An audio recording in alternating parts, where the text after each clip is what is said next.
بقول لك ايه يا عم انت وهو؟ الجهاز الاداري بتاع انبي استقال. ايمن الشريعي مش لاقيينه. مش هيخيل علينا الكلام ده تاني خالص.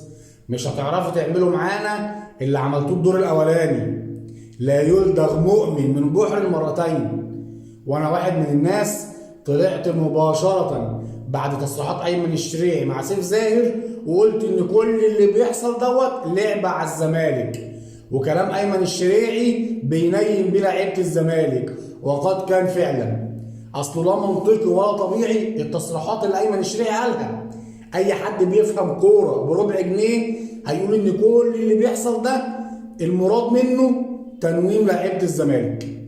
الماتش النهارده مهم جدا، وماتش رد الاعتبار فعلا. لو هتسالني انا، ده تاني ماتش مهم بعد ماتش الاهلي، يمكن اهم من ماتش بيراميدز كمان والله. لان انت لولا خسارتك من انبي الدور الاولاني كان زمانك دلوقتي بتحتفل بالدوري بنسبه 90%.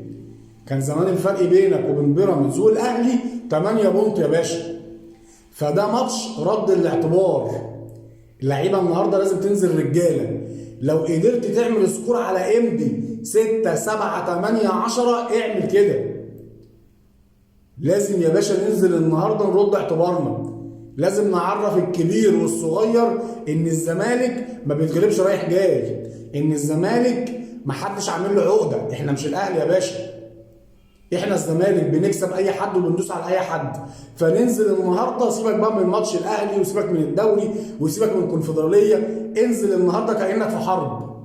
انا عايز لعيبه الزمالك النهارده تهين انبي كرويا في الملعب.